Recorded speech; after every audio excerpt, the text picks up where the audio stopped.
Good morning. I want to thank everybody who joins us in Ukraine Media Center or current forum.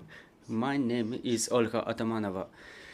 Today is day 615 of the full-scale invasion of our homeland by Russian aggressor. It's been 10 years of the war, and today we will be talking about support of our veterans community, about the projects that will reinforce and help our veterans. So today we have invited you to visit this press conference by Ukrainian Veterans Foundation in coordination with the ISAR Ednannia Foundation, who launched a new project together. Our speakers today are Ruslana Velychko-Trifonyuk, First Deputy Executive Director of the Ukrainian Veterans Foundation of the Ministry for Veterans Affairs. Also joining us is Volodymyr Sheyhus, Executive Director of ISAR Ednannia, and Oleksii Tarabukin, Communications Advisor to the Minister for Veterans Affairs. So good morning, dear friends. Ms. Ruslana, traditionally we would like to give the floor to you. We are happy to see when we launch the projects which empower our veterans, which help them to get reintegrated back to civil life. So let's talk about this project, how important it is, what civil organizations can get involved, and what is the goal of the project. Good morning, everybody. I know that we had a lot of civil organizations registered today among those who would like to hear this news, and I hope they're watching us online. So first of all, I would like to explain it for them. Ukrainian Veterans Foundation launches a contest for civil organizations, not for the first time, but since we are a government institution, we had certain restrictions in terms of support of some expenses for funding expenses, such as like administrative expenses and so on. So we, in coordination with ISAR Ednannia, currently co-fund the project for those civil organizations to make sure that those civil organizations which work with the veterans with their adaptation and reintegration could be funded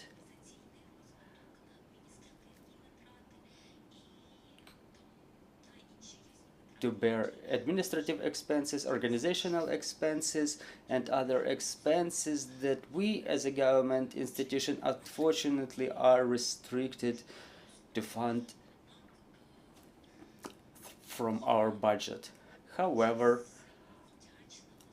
I really appreciate the input of all of the civil organizations that will submit for our contest. We understand that it's not so easy to work with the reintegration and adaptation of the veterans.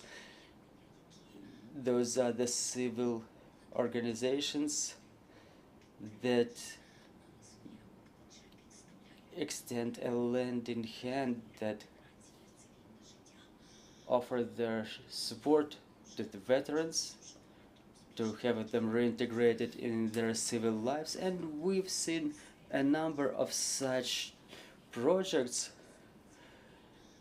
who, for example, issued comic books for children, like my mom and my dad came back from war, and where they explained it for the children why the emotional condition, emotional state of their parents may have changed. And there is a number of organizations which mentor veterans businesses, and we appreciate that too. We have programs to support veterans businesses, and in fact they, by their activities, support us a lot, relieving us from a lot of workload, thus supporting veterans businesses. Also, I would like to mention that it's a normal practice when civil organizations work to have the veterans reintegrated. For example, in the United States, the majority of civil organizations provide social services for veterans at the expense of the private donors and international organizations. So I think that these programs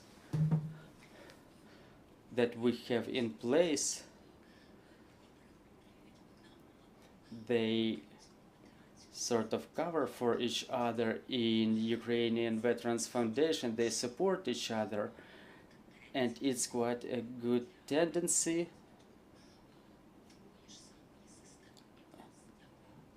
for development of such a system on our end. Ms. Ruslana, so let's explain it to our civil organizations. Will it be support for some project, specific project, or for operational activities of civil organization itself?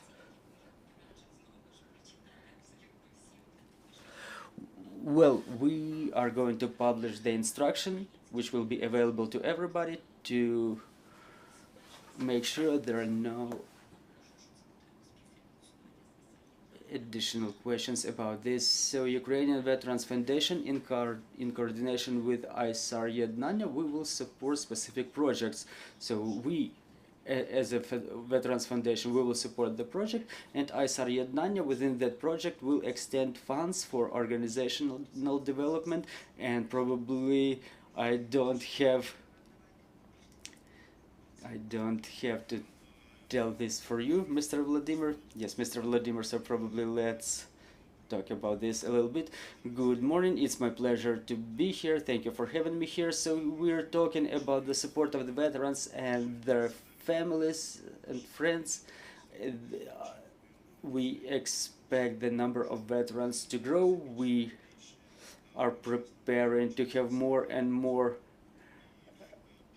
participants of this movement, and they will require even more support than today. So we were talking today that it's a contest of projects, which means that every organization offers a goal to be developed, and they will aspire to that goal through the activities that will be offered. Us as an organization, as a granting organization, we usually support the projects on a complex basis. I mean, those projects that require proper accounting, management, participation of the people, payment for works, procurement, to make sure that the work is done in an efficient way. So for me, that contest implemented by Ukrainian Veterans Foundation in coordination with us is also of complex nature. It's just that those expenses that were not allowed or were allowed to a limited extent will be covered additionally. So the idea to be offered should be implemented, and all of the expenses are supposed to be covered. So this is the complex nature of its approach. Talking about the work and cooperation, we do not restrict ourselves with the financial participation, but we will also provide other types of support to civil organizations who will submit their proposals, or those that will be picked for funding,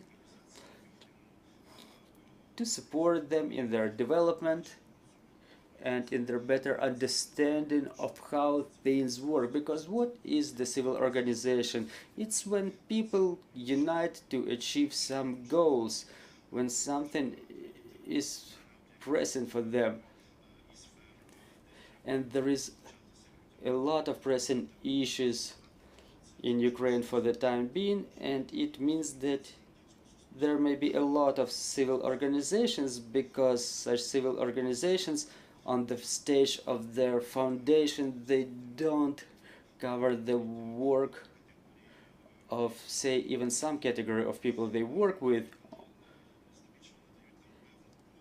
and they provide some specific service, maybe 2 or 3 services, for the sake of which they united from the very beginning. So there will be a number of organizations providing different kinds of services. Some may provide services, some may advocate the interests of their target audience, some may be helping the families of the veterans of the warriors. Some may be promoting some narrow topics the civil organizations are going to face. So basically the people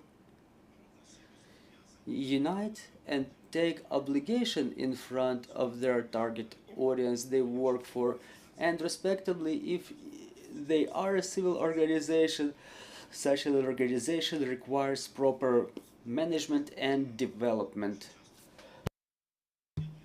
Frequently it happens so that people unite and they think that if they implement proper social initiatives which are of demand in the society, someone will support them, someone will fund their activities. So it doesn't really happen so in life. Even if it's a volunteer movement, veterans movement, well, there are funding capabilities, but the priorities change with time and civil organizations remain, and if they don't develop, they won't be able to sell themselves. You know, like people say that sometimes you have to sell yourself to get more attention, more influence, or to raise funding.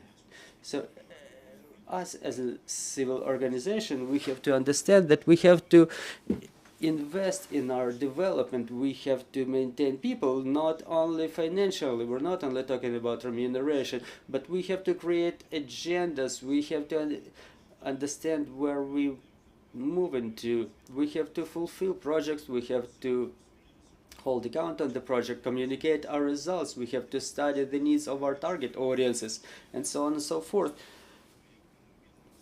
If the people don't have such an experience before they got united in a civil organization, there should be someone to support them, to accompany their development. So this is what such organizations as ours do, to help other civil organizations and other people, to help them understand how to survive in different conditions,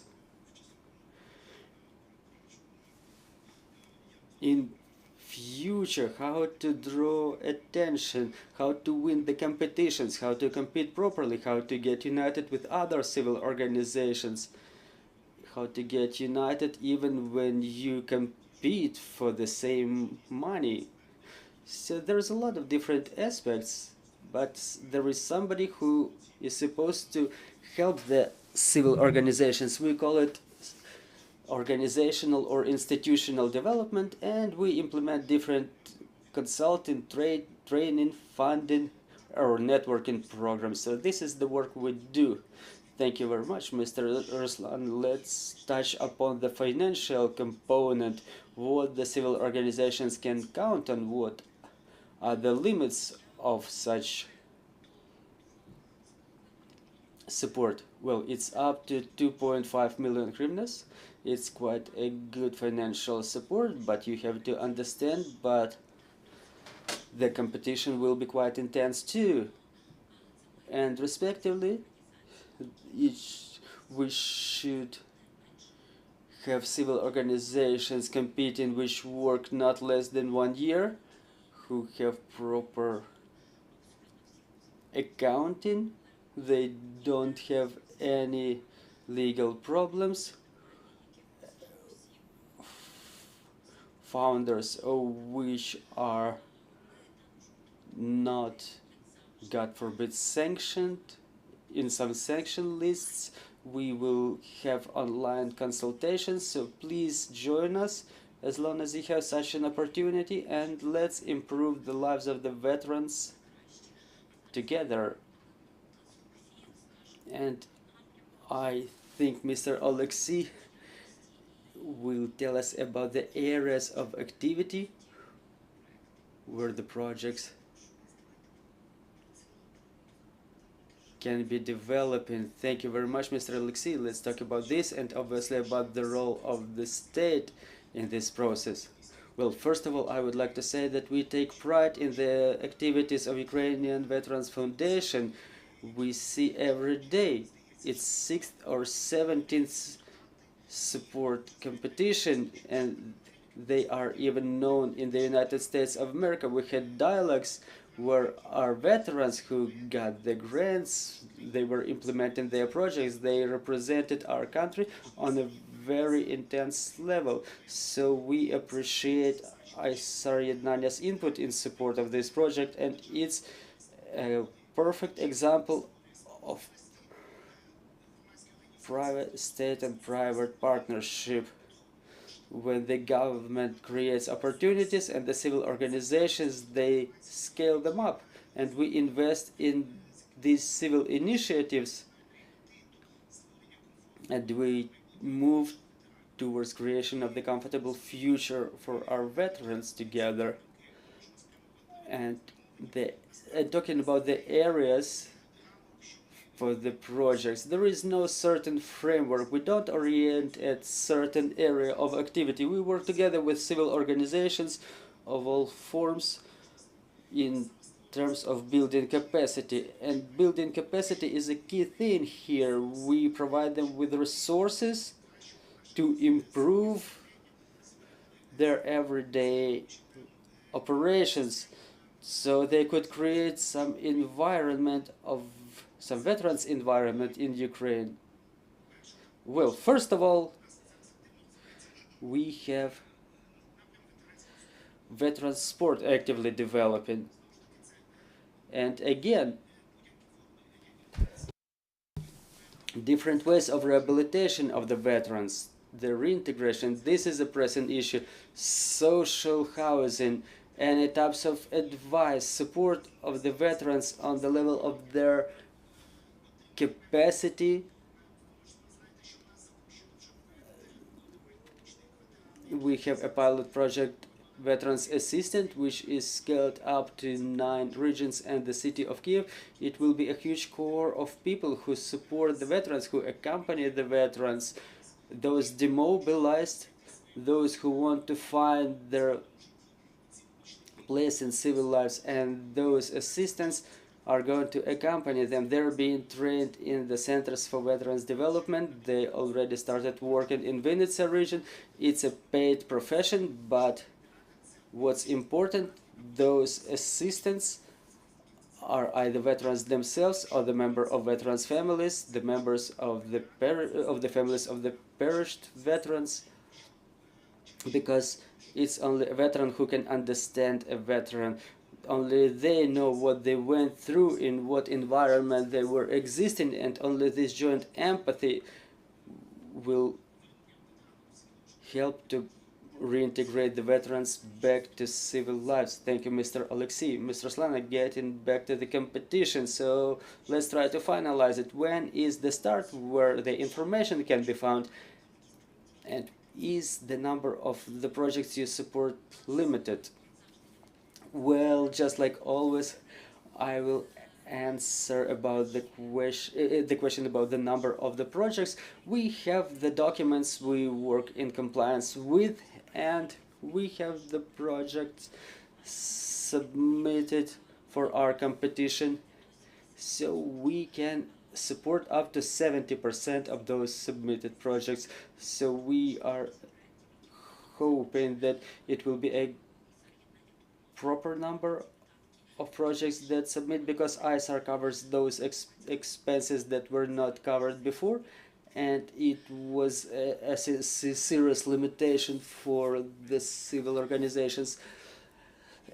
And the launch of competition, well, it's going on a gradual basis. First, there is the expert council being selected, because we have expert council that assesses the project, provides recommendations. Then we launch another stage, the acceptance of applications from the civil organizations. So they submit the applications, they pass technical selection stage. We check whether all of the documents are prepared properly. If they're not, then we return them to you. We explain what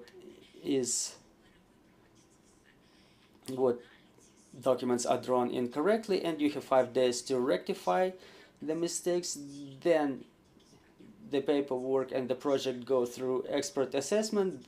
The experts provide their remarks and recommendations. The competitors take or do not take into account those remarks and recommendations, and then those civil organizations on the following stage they can explain why they did or did not take into account the recommendations and remarks of the expert council. Then there are points assigned, and then we identify who are the winners of the competition. Then we enter into agreements. We have to have all the necessary paperwork drawn up as addendums to the agreement. So I would like to say that you have to work very good with your documents. It's very important so that you don't get disappointed about the fact that it's not only the idea that is necessary, but the documents are important too. What I would like to emphasize again, that the Ukrainian Veterans Foundation surveys the public opinion, and we are about to report our results of this survey which you will be able to get familiarized with, to see what are the problems in the veterans community. For example, there are problems with prosthetics, because people who get prosthetics, they are supposed to go through rehabilitation process in the hospitals. The bunks in the hospitals are not enough, and this prosthetic process is taking a lot of time. So there are already such projects in place on an international level, for example, social housing, where a veteran can be put in a quarters without taking that space in a bunk for other potential wounded warriors in a heavier condition, and they can get rehabilitated in that social house. And in the same way, the veteran sports are developing in Ukraine, and in compliance with the draft law that was adopted before the full-scale invasion, just a couple of days before it. And during a year, many people were busy with other things, but the veterans get reintegrated through sports in the best way. In the best global practices, sports are a component of psychological rehabilitation. So we focus on veteran sports. We know that infrastructure is not quite ready for that, and we can together prepare this infrastructure for veterans and veteran sports for the veterans who have disabilities. Thank you very much. If we have any questions on the floor, dear colleagues, please introduce yourself. Good morning, Svetlana Tkachuk, Ukraine Forum. Did you count the number of civil organizations taking care of the veteran support in Ukraine, and what are the areas of veteran support where the government could mostly rely on civil organizations? So is it physical or psychological rehabilitation, maybe collection of documents, or some other areas that civil organizations could deal with better? Well, obviously, every civil organization that has the status of a legal entity should undergo registration, and the Ministry of Justice, they have that register. Everybody can check through it, and almost every civil organization, for what I know, in their statutory activity, they have quite a broad list of social services that they provide, including for the veterans.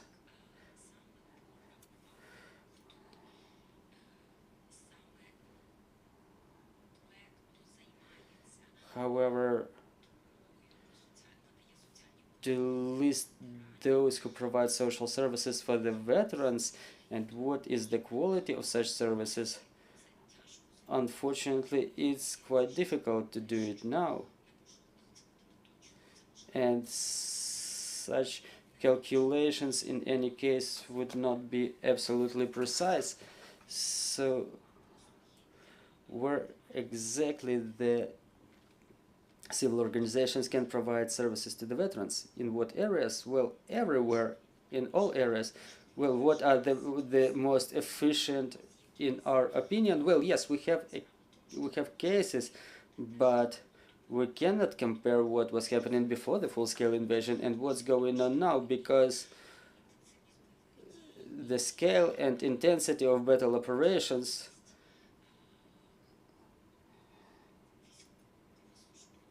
and the number of servicemen who become veterans, it grows exponentially.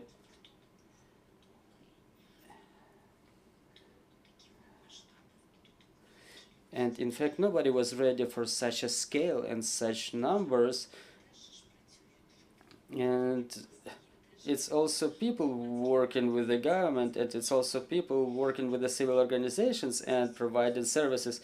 So respectively, all those services, apart from registration of something, well, those are the services that can be provided by civil organizations. It's consulting, psychological support. But again, I have to emphasize it, that psychological support should be provided if you don't want to do any harm. You have to control it. It should be provided with the professional psychologists, and Ukrainian Veterans Foundation have their hotline of support. We've described all our steps, all our practice, how we extend such support, and how it can be organized by civil organizations, for example. And I'm giving the floor to Oleksii. My advice would be to orient not at areas, at sectors, but to look for specific needs, specific requests that may originate from some narrow audience, because the government acts on the scale of the whole country, and they may not be able to identify some local demand which emerges on the regional level. Also, we should orient at the territorial component. For example, there is a large number of veteran hubs being opened in Ukraine. Even in smaller communities, it's really, they are really powerful organizations which support local veterans. But again, the focus is not on the areas of activity, but it's more on the demand. Thank you very much for such a question. What we're trying to do is to understand the veterans community better, because veterans movement, it was quite different. Before the year 2014, it was World War II and war in Afghanistan. Then after 2014, the ATO warriors. Now there is an additional cohort of people, and this area is developing. And according to our data, since 2014, there were a couple of thousand of civil organizations registered which work in the area of veterans support. We had this survey recently of the civil organizations who work in the area of veterans support, and if you're interested about this, you can get familiarized with this survey. There is a geography there, and 25% of organizations are in the west, 27 in Kiev, 18 in the east. And talking about the services, the biggest percentage, 79% of the services are psychological support and psychological adaptation, 73 support information activity, 64% legal support, and then organization of events for children, medical support, assistance with employment, and so on and so forth. So those are the results of our survey. We know that in the government sector there are other surveys too. So I think that we have quite a good analytic understanding of what works how in Ukraine, but the situation is changing dynamically with every quarter. And we expect for some changes to happen. We will keep track of them. We've even studied whether there is understanding by the civil organizations which work with the veterans, or the veterans organizations, whether they have understanding of the direction they should move at, because they need networking, they need communication, they need to get together to plan, they need to understand this sphere. So we've planned this support. We've planned to have such a future such conference where the veterans community can plan. I mean, the civil society can plan their activity to build a strategy and to build a visionary document, like where we want to be, what are our obstacles, what we have to do. So I think this is the format that we will do in November. So the materials are available. If you're curious about them, we are ready to share the links or the printed versions available here. Thank you very much, Mr. Volodymyr. Very interesting survey. I hope our journalists will be able to study it. If we have any more comments.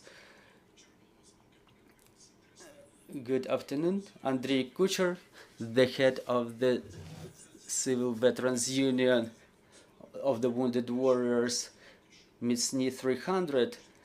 So the first thing I've heard, first of all, I want to extend my appreciation of your support, but what's important to give the grants to organizations so that they understand what's most important. And I've heard some important things about the documents.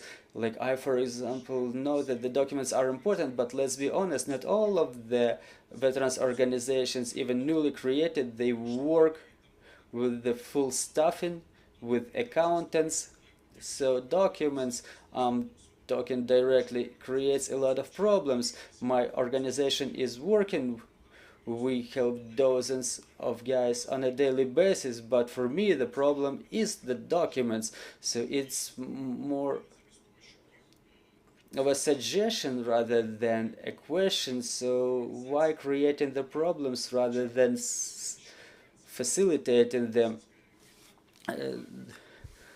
Well, do take into account the fact that the Russian-Ukrainian war goes on for more than a year and a half, and I can give you an example of more organizations that were created by wounded warriors like me. And then the second question is, does the competition contemplate the support of the projects, the support of the guys who are currently at the forward edge of the battle area, like procurement of those echo flows for them? Thank you. Well, look, talking about the importance of the documents,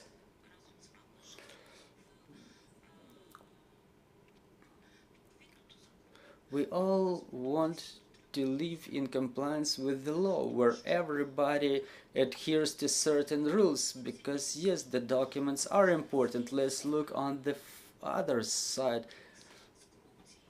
We are fighting corruption for many years, and then if we cancel those documents for one category, so why not canceling them for other categories? Maybe a solution would be in some trainings. Yes, exactly, this is what I'm trying to say. We started working with ISAR Ednannia, who can provide the administrative support and who can pay for an accountant for you, because if you have a good accountant, it relieves a lot of workload from you. And having a good accountant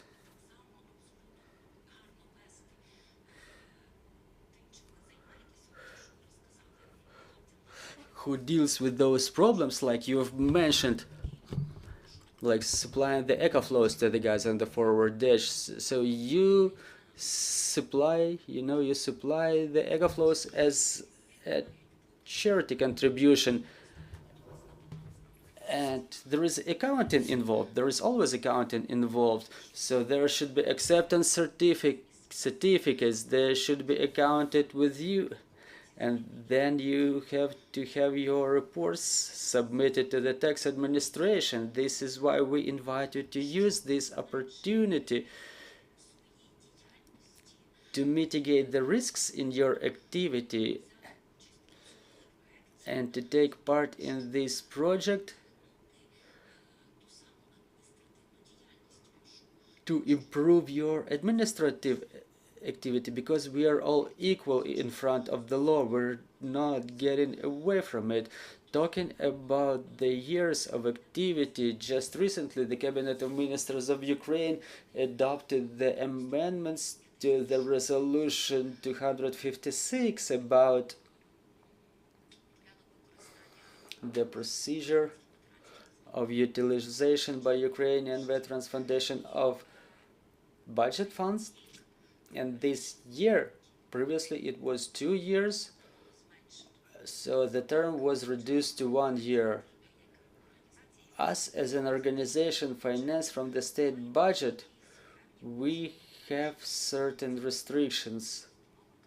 For example, this resolution of the Cabinet of Ministers, it's not like I wake up in the morning and I'm like, oh, cool idea, let's do it. No, it doesn't happen this way. There are requirements imposed by the state, and we also have to work on improving our civil organizations to bring them to that institutional level that makes them competitive with other civil organizations. Because I reminded you, for more than 3 years, everybody keeps saying that veterans businesses during some grant programs, they cannot compete with other businesses because the veterans, and it's an objective statement, because the veterans, they refused their life, they put it aside, they went to the front lines to defend their country. Meanwhile, they were not developing, they were not studying, they were not developing their businesses. And all those funds, all those projects are aimed at improving all those organizations to bring them to that level where they are competitive even on a general basis. Volodymyr, if I may, look, those are very good questions, specifically in critical situations, and critical situation is where we are since 2014. And it even deteriorated from 2022. But in case of Ukrainian Veterans Foundation, the funds are of government origin. In our case, those are the funds of USAID, because we implement the project of support of the civil society, and all those expenses are inspected and verified. So here we're talking about the accounting and transparency, accountability and transparency. There are more than 100,000 civil organizations in Ukraine, and not all of them work in a proper way. Many organizations are created by some people for the sake of some fraudulent initiatives. So to identify whether an organization works properly and uses the funds as necessary, well, it's quite difficult given the number of organizations in Ukraine. So this is why there are restrictions and there are contests. There should be no other approach, because those are the budget funds in both cases. And in our case, it's the United States budget funds. But there is a work of fundraisers, there are other types of work. Recently we had a conference where we gathered those who raise funds, and they work with private funds, and we're talking about tens of billions of hryvnias that were raised during last year, and there were opportunities to improve the accounting, and there were cases where the accountants were not always necessary, but we were talking about the private funds, and these are the government funds, and accountability is way more important here. Also, if you have such an opportunity, maybe some of your brothers and nurses, you can get such people involved in your work who can help you with raising of funds, and you can get support for such initiatives in a number of competitions. We have such projects, and there are such projects with other organizations. There are funds available for organizations that are even younger than 1 year, and also there can be, or there may be, private funds, charity funds involved, and it's easier to work with them. And talking about the organizations that are new, I think that we can really be useful, because our mission, our task,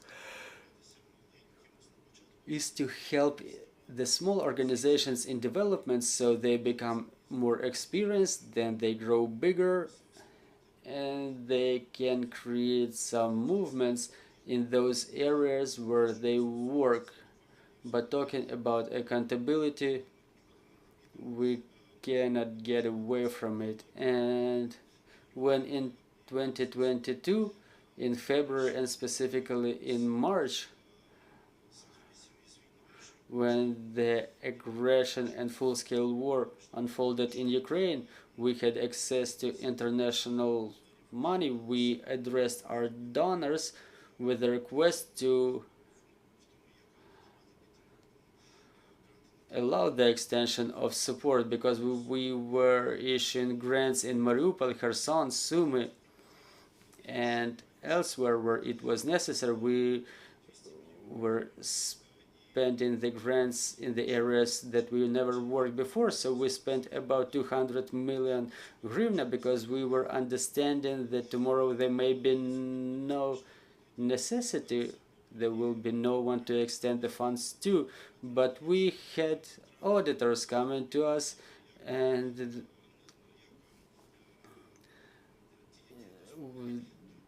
they were telling us if those expenses were not accepted as those allowed, we would have had to compensate for all those expenses personally to the donors. So we are forced to work in such a way to avoid any negative consequences that may arise. But we are ready to assist, we are ready to help, to support, we are ready to get the specialists involved to facilitate your work. Just a small comment, because we have more questions. Yeah, I apologize to intervene. I understand transparency, accountability, and everything, but what I'm talking about is when you're saying that we're going along the veterans policy, you have to understand specifics. So let's talk in a more simple language. For example, let's remove this 1 year standard, and we will extend the grants to everybody, and depending on the period the organization is active, let's just limit the ceiling of the grant. For example, okay, I agree with you completely.